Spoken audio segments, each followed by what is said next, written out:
네, 귀한 찬양 감사를 드립니다. 오늘 본문에 있는 사도행전 2장의 내용은 초대교회가 시작되면서 성령의 역사하심이 있었더라라고 하는 것입니다. 그리고 이어서 그 성령의 역사하심의 증거로 나타남이 방언이었습니다. 여기에서 우리가 생각해 보아야 할 것은 이것이죠. 성령의 역사하심으로 초대교회가 시작됩니다. 그리고 이어 나타난 증거가 방언이었습니다. 이것은 무엇인가? 무엇을 당시에 그리고 오늘 우리에게 가르쳐 주고자 하는 것인가? 창세기 11장에 보면 바벨탑 사건이 나오죠. 원래는 하나님께서 이 땅에 사람들의 말을, 언어를 하나로 만들어 놓으셨습니다. 그런데 인간의 오만으로, 사람의 교만으로 하늘까지 이르는 탑을 쌓고자 합니다. 그 결과 하나님께서 사람의 언어를 흩어 놓으셨다, 혼란케 하셨다라고 말씀하죠. 서로 통하지 않는 다른 언어를 사용하게 되었습니다. 그랬던 역사가 사도행전 2장 오늘 본문에 와서 하나가 됩니다. 방언이라고 하면 우리는 그렇게 말하죠. 천국 언어다. 하나님 나라의 말이다 라고 이해하고 있습니다. 오순절 당시의 사람들이 이 절기를 지키기 위해 모여서 성령의 역사가 있었더라, 방언하였더라 라고 하는 것에서 거쳐서 되는 게 아니라 이것이 나타내주고 보여주는 것은 오래전에 흩어졌던 혼란케 되었던 언어를 비로소 방언으로 통일시켰다, 하나가 되게 하였다라고 하는 것을 가르쳐주고 있는 거죠. 오늘 본문에서 우리가 살펴보아야 할 것은 이것입니다. 성령 충만을 받은 시간이 언제였던가. 본문의 14절, 15절 말씀을 제가 다시 읽어드립니다. 베드로가 11사도와 함께 서서 소리를 높여 이르되 유대인들과 예루살렘에 사는 모든 사람들아, 이 일을 너희로 알게 할 것이니 내 말에 귀를 기울이라. 때가 제3시니 너희 생각과 같이 이 사람들이 취한 것이 아니라. 오늘 본문의 앞에 상황은 우리가 알고 있기 때문에 생략하고 오늘 본문의 상황을 말씀을 드립니다. 베드로는 사람들에게 말합니다. 우리는 취한 것이 아니라 성령 받은 것이다 라고 말하면서 성령 받은 시각이 제3시라 라고 강조하듯이 말하고 있습니다. 오늘 본문에서 당시의 시간으로 3시라고 하는 것은 오늘로 치면 오전 9시에 해당합니다. 이스라엘 백성들은 하루에 기도하는 시간을 정해놓고 있습니다. 먼저 첫 번째 오전 9시, 그리고 정오 낮 12시, 세 번째 오후 3시, 이렇게 하루에 3번씩 기도합니다. 오전 3시가 오전 9시가 되어지니까 첫 번째 기도하는 시간이라는 것이죠. 그러니까 이걸 베드로는 말하고 싶었던 것입니다. 우리는 오전 9시만 되면 매일같이 기도하는 시간으로 정해져 있는데 기도하는 시간에 어떻게 술에 취해 있을 수 있겠느냐라고 하는 것입니다. 여러분, 오늘 본문에 있는 이 말씀, 베드로가 당시에 사람들에게 하였던 제3시, 그러니까 오전 9시, 우리는 술 취할 수 없다. 술에 취한 것이 아니라 우리는 성령 받은 것이다 라고 하는 것을 말하는 이 말씀 속에서 그대로 우리에게 질문이 있어야 합니다. 어떤 질문요? 나는 내 삶 속에서 매일같이 하루하루 살아가면서 오전 9시는 어떤 모습인가? 오늘 주일이 아니라 평일의 삶 속에서 우리의 오전 9시는 다양합니다. 학교에 가 있어야 할 시간, 공부하는 시간, 직장에서 일을 시작하는 시간, 사업장에서 일을 시작하는 시간, 가정에서 주부로서 또 일을 하는 시간 등등 오전 9시, 그때는 다양한 삶 속에서 다양한 일을 시작하는 시간입니다. 그럴 때 여러분 어떤 마음으로 어떤 생각으로 오전 9시를 보내고 있습니까? 다양한 시간, 다양한 환경, 다양한 조건 속에서 살아간다 할지라도 그 시간에 그럼에도 분주함에도 바쁨에도 우리가 믿는 자로서 말씀을 생각하고 성령과 함께 오늘 하루를 오전 9시를 시작해야지, 보내야지 라고 한다면 그 사람은 성령 충만한 사람일 수밖에 없습니다. 오늘 본문은 그것을 말씀해 주고 있는 것이죠. 제3시에 오전 9시에 우리가 어떻게 취해 있을 수 있겠느냐? 어떻게 세상적인 생각으로 살아갈 수 있겠느냐? 우리는 하나님 앞에 바로 선자로서의 삶을 스타트해야 될, 시작해야 될 그 시간에 우리는 세상에 취해 살아가는 자가 아니라 술에 취해 있는 것이 아니라 하나님의 말씀 앞에 성령으로 역사하심, 허락하심을 받았다라고 하는 것을 우리에게 가르쳐 주고 있습니다. 오늘 본문에서 말하고 있는 오전 9시와 같은 이 상황을 다른 성경을 통해서 살펴보고자 합니다. 먼저 첫 번째 다니엘에 대해서 살펴봅니다.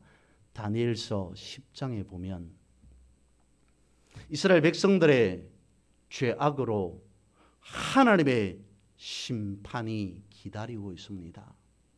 수없이 많은 이스라엘 백성들이 말할 수 없는 끔찍한 일을 당할 것을 다니엘이 알게 되었습니다.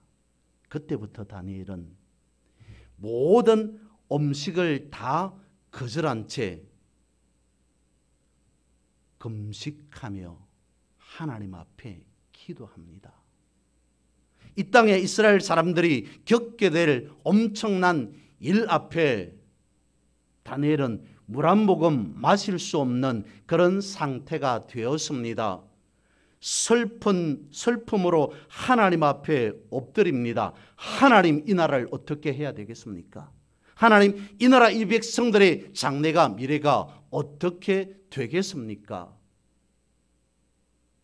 이스라엘 백성들의 당할 고통과 환난을 내다보며 하나님의 심판을 생각하며 엎드려 울부짖고 있던 그때에 다니엘의 눈앞에 이상한 현상이 펼쳐지게 되죠. 다니엘은 환상을 보게 됩니다. 그러면서 그 환상 가운데 이런 음성을 듣게 되죠. 큰 은총을 받은 사람 다니엘아, 내가 내게 이르는 말을 깨닫고 일어서라. 내가 내게 보내심을 받았느니라. 한마디로 말하면 내 기도가 응답되었다. 내가 기도하는 그 응답을 가지고 왔다 하는 말을 듣게 됩니다. 상황은 이렇습니다. 원래는 다니엘이 기도를 시작할 때 응답이 바로 있어야만 했습니다. 그 응답을 들고 오는데 악한 자들이 막습니다. 그래서 악한 자들에 막혀서 21일이 늦어졌다는 거예요. 응답을 들고 오는데 21일이나 걸리게 되었다. 악한 무리들의 방해로 21일 만에 오게 되었는데 가까스로 미가엘 천사의 도움으로 이렇게 오게 되었다 라고 하는 것을 말해주고 있습니다. 여러분, 기도하는 사람에게는 보이지 않는 어떤 또 다른 것을 볼 수 있게 됩니다. 그리고 다니엘서 10장에서 우리가 또 다른 것을 하나 생각해 볼 필요가 있는 것은 이것입니다. 원래는 다니엘이 기도하는 즉시 응답이 있어야만 했습니다. 그런데 어떻게 되었다고요? 응답이 더뎌졌습니다. 며칠이 걸렸다고요? 21일이 걸렸습니다. 악한 무리들의 방해 때문에 21일이 응답이 더뎌졌습니다. 여러분, 우리가 마땅히 기도해야 될 기도의 제목을 갖고 기도합니다. 우리가 이루어져야만, 우리가 해결받아야만 한 기도의 제목을 갖고 기도합니다. 그때 어떤 일이 일어난다는 걸까요? 다니엘서 10장을 기준으로 생각해 보면 우리가 기도할 때에 하늘에서도 영적 전쟁이 일어난다는 겁니다. 내가 하나님 앞에 하나님의 이름으로 엎드려 기도할 때 하나님께서 팔짱 끼고 계시는 것이 아니라, 하나님께서 모른 척하며 계시는 것이 아니라 하늘에서도 영적 전투가 일어난다 라고 하는 사실을 다니엘서 10장에서 말해주고 있습니다. 우리에게 이렇게 성경은 가르쳐주고 있죠. 우리가 기도하지 않을지라도 성령께서 말할 수 없는 탄식으로 우리를 위하여 기도하신다라고 말씀하고 있습니다. 많은 우리가 기도할 때 하늘에서도 내 기도를 응답해 주시기 위한 치열한 전투가 치러지고 있다는 사실, 그 하나만으로 우리가 생각해 봤을 때 우리는 이 말씀을 기억해야 됩니다. 기도의 신은 죄, 기도의 신은 우를 범하지 말아야 되겠다라고 하는 말씀을요.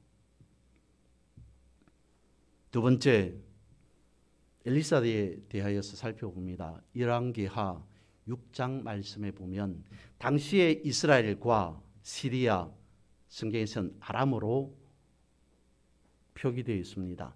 이스라엘과 아람이 대치 가운데 있습니다. 전쟁을 하는 가운데 있습니다. 아람 군사들이 이스라엘을 공격합니다. 그런데 이길 수가 없습니다. 아람 군대가 계속적으로 패배하게 됩니다. 원인이 무엇일까라고 생각해 보니까 이스라엘의 엘리사라는 선지자가 있더라. 그 선지자 때문에 우리가 계속 전쟁에 이길 수 없더라라고 하는 것을 알게 됩니다. 그래서 아람 군대는 엘리사가 머물고 있던 성을 포위하게 됩니다. 엘리사의 종 게하시가 아침에 눈을 뜨고 바깥을 내다보는데 수없이 많은 적군들이 자신들을 포위하고 있습니다. 깜짝 놀랍니다. 큰일 났구나. 우리가 죽게 되었구나. 엘리사에게 달려갑니다. 선생님, 우리가 죽게 되었습니다. 수없이 많은 아람 군대가 물 쉴 틈 없이 우리를 포위하여서 우리는 꼼짝없이 이 자리에서 죽을 수밖에 없습니다.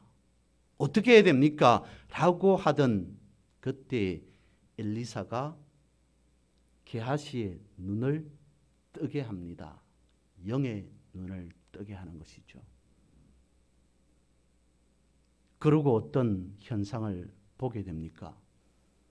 조금 전에는 아람의 군대가 적군이 수없이 자신들을 포위하고 있는 그 모습만 보였는데 또 다른 눈이 띄어지자 영의 눈을 뜨게 되자 게하시는 아람 군대들과는 비교할 수 없는 천군 천사들이 공격 태세를 갖추고 엘리사를 게하시를 지켜주기 위해서 서 있는 그런 모습을 보게 됩니다. 영적 세계를 볼 수 있는 눈이 열리면 이와 같습니다. 우리는 세상 가운데에서 한 사람으로 살아갑니다. 세상과 나를 비교해 보면 우리는 연약할 수밖에 없습니다. 부족할 수밖에 없습니다.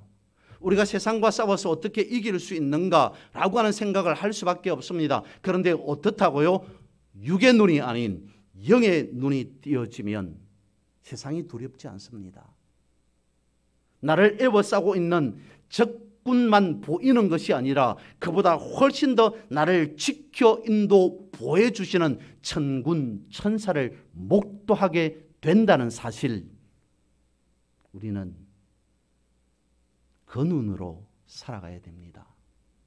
우리는 육의 눈이 아닌 영의 눈으로 살아가게 될 때 두려움 앞에서도 두렵지 않습니다. 어려움 앞에서도 어렵다고 여기지 않습니다. 하나님께서 우리를, 가정을, 교회를, 이 땅을 지키고 계신다. 그러므로 나는 이길 수밖에 없다. 승리할 수밖에 없다는 확신을, 믿음을 가지게 되는 것이죠. 오늘 본문을 통하여서 베드로가 요엘서를 인용을 합니다. 요엘서를 인용한 이유를 살펴보도록 하겠습니다. 본문의 20절에서 이렇게 말씀하고 있습니다. 주의 크고 영화로운 날, 이 날은 예수님께서 재림하시는 종말의 날을 의미하겠죠. 그러면서 그 뒤에 해가 변하여 어두워지고 달이 변하여 피가 되리라 라고 말씀하고 있습니다. 마지막 날에, 종말의 날의 때가 되었을 때 일어나는 현상, 환란에 대해서 말하고 있습니다. 이 말은 베드로가 단순히 요엘서를 인용한 것이 아니라 믿음의 선포라는 겁니다. 무엇을요? 그에게 성령의 역사하심, 베드로에게 성령의 허락하심이 있게 되었을 때에 비로소 베드로는 성령을 통하여서 요엘서를 선포, 고백할 수밖에 없었다는 것입니다.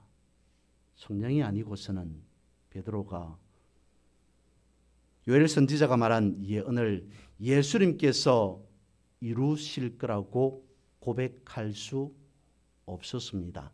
그 예를 다른 곳에서 찾아봅니다.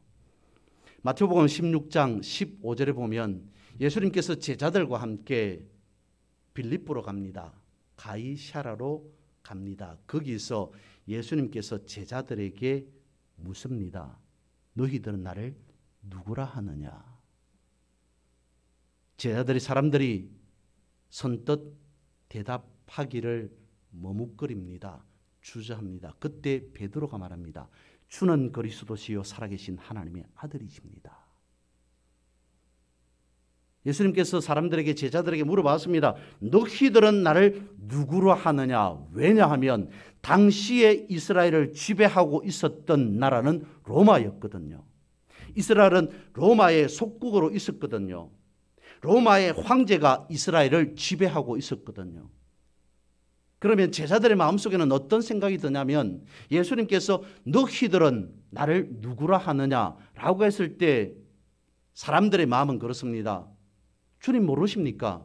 지금 이 나라를 지배하고 있는, 통치하고 있는, 다스리고 있는 사람은 로마이지 않습니까?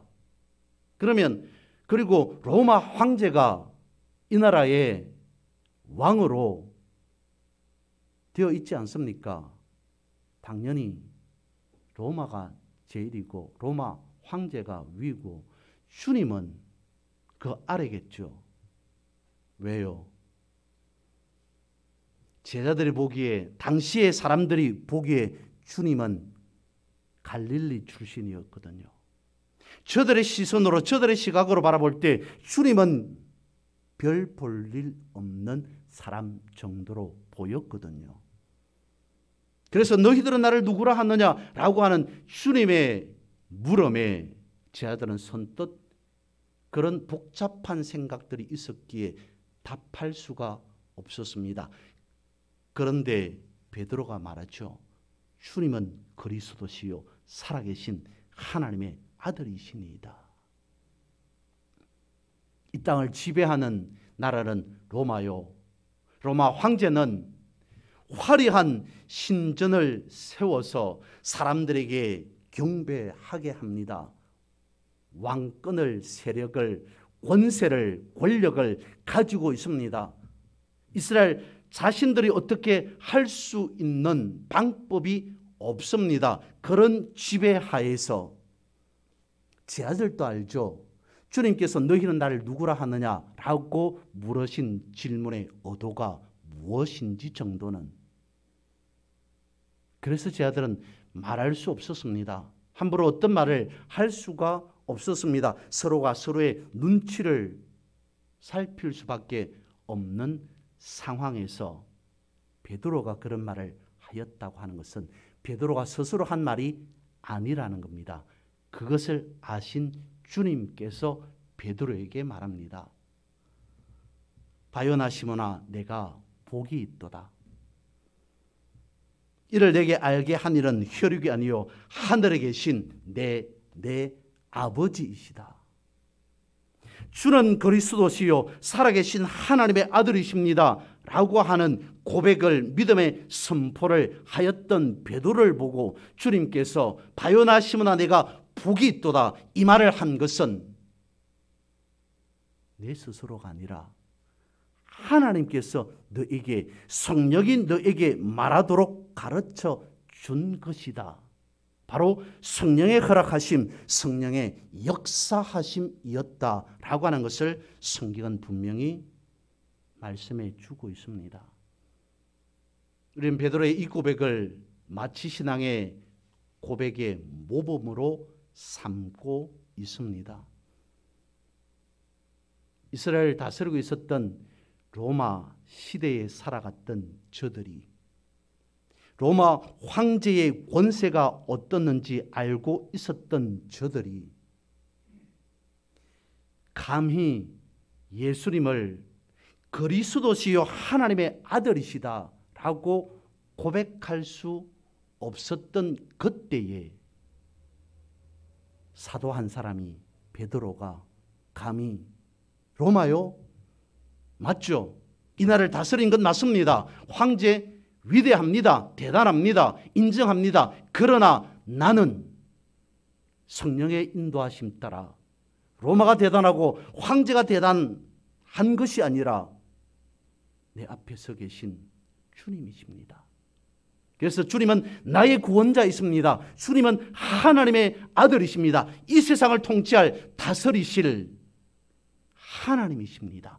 그리스도이십니다 라고 고백하는 그 모습, 그것은 바로 성령의 허락하심이었다는 것이죠. 이것을 경험한, 이 사실을 깨달은 베드로가 말합니다. 누구든지, 요엘서를 인용하죠. 누구든지 주의 이름을 부르는 자는 구원을 얻으리라. 성령께서 베드로의 입을 통해 고백할 수밖에 없었던 사실, 그것을 그는, 베드로는 다르게 말하는 것이 아니라 이미 구약에서 말하고 있는 누구든지 주의 이름을 부르는 자는 구원을 얻으리라. 이 세상을 다스리는 분은, 이 세상을 통치하시는 분은 우리의 눈으로 바라보고 있는 그런 로마의 절대 권력이 아니라 바로 주님께 있습니다. 그래서 나는 이와 같이 다시 한번 고백합니다. 누구든지 주의 이름을 부르는 자는 구원을 얻은 자이다. 그러면 21절에서 말하고 있는 주의 이름을 부른다고 하는 것은 어떤 또 다른 의미를 가지고 있는 것일까요? 우리는 그 해답을 창세기 4장에서 한번 찾아보고자 합니다. 창세기 4장 말씀에 보면 이렇게 말씀되어 있습니다. 그때에 비로소 에노스가 하나님의 이름을 불렀더라. 그 전에는 사람들이 하나님을 하나님이라고 부르지 않았습니다. 부르지 못했습니다. 그런데 창세기 4장에 그와 같이 말씀하고 있습니다. 에노스 때에 비로소 처음으로 하나님의 이름을 불렀다라고 말씀합니다. 여기에서 에노스는 사람 이름이죠. 그런데 이 에노스라고 하는 사람의 이름이 보통 명사로도 쓰여집니다. 사람의 이름이 아닌 보통 명사가 된 에노스는 인간, 인류라고 하는 뜻으로 쓰입니다. 인간, 인류라고 하는 이 에노스라고 하는 어근은 아나쉬에서 왔습니다. 아나쉬라고 하는 단어의 의미는 약하다, 병들다 라는 뜻을 가지고 있습니다. 그러면 생각해 볼 수 있습니다. 창세기 4장에서 말씀하고 있는 에노스 때에 비로소 사람들이 처음으로 하나님의 이름을 불렀더라. 에노스가 처음으로 하나님의 이름을 불렀더라 라고 말씀하고 있는 의미는 사람의, 인간의 연약함을 깨달았을 때, 우리는 연약하고 병약하다는 것을 깨닫게 된 사람들이 부르는 것이 하나님의 이름이다라는 것입니다. 병들어서야, 연약해서야 하나님의 이름을 불렀다는 것이 아니라 인간의 한계를 안 사람들이, 우리가 얼마나 연약한지, 우리가 얼마나 부족한지, 우리가 얼마나 제한적인지를 깨달은 사람이, 아는 사람이 하나님의 이름을 부른다라고 성경은 가르쳐 주고 있습니다. 그러니까 사람이 하나님의 이름을 부른다는 것은 나는 곧 에노스일 수밖에 없다는 것이죠. 나는 곧 연약하고 부족할 수밖에 없다는 것을 자각하였다는 것입니다. 그때에 비로소 하나님의 이름을 불렀더라라고 성경은 가르쳐 주고 있기 때문이죠. 그 사실을 안 사도 바울도 로마서 10장 14절에서 똑같이 베드로와 같이 고백합니다. 누구든지 주의 이름을 부르는 자는 구원을 얻으리라. 여러분, 주의 이름을 부른다라고 하는 것은 우리는 연약한 존재라는 것입니다. 하나님의 이름을 부른다는 것은 우리가 얼마만큼 한계를 가졌는가라고 하는 그 사실을 깨달았다라는 것입니다. 이 깨달음에 겸손한 고백이 있을 때 우리는 하나님 앞으로 나아갈 수 있습니다. 아멘이십니까? 그런 생각, 그런 마음을 가졌다는 것 자체가 우리는 이미 성령의 도우심, 성령의 허락을 받고 살아간다는 거죠. 생각해 봅니다. 생각해 보십시오. 우리가 힘들고 어려울 때에 주여라고 부른다는 것은 우리에게 성령이 임했다는 것입니다.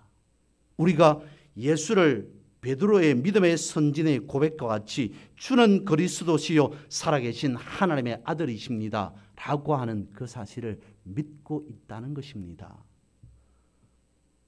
그런데 우리는 이미 구원받은 자입니다. 구원을 허락받은 자입니다.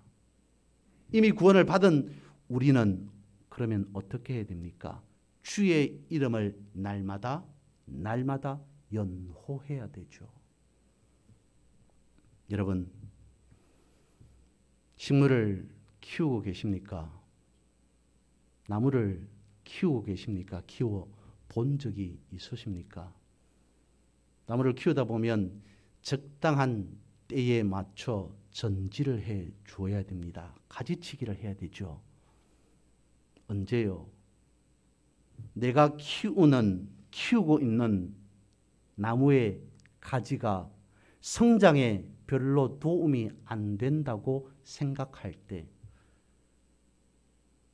그 나무의 성장에 방해가 된다고 생각할 때 우리는 가지를 잘라내 버립니다. 전지를 하는 것이죠. 주님께서 말씀하고 있습니다. 나는 포도나무요, 너희는 가지라. 우리는 주님이라고 하는 나무에 붙어 있어야 하는 가지입니다. 그런데 어떤 일이 일어날까요? 나무의 성장에 방해가 된다면, 나무의 성장에 전혀 도움이 되지 않는다면 전지해 버릴 수도 있습니다.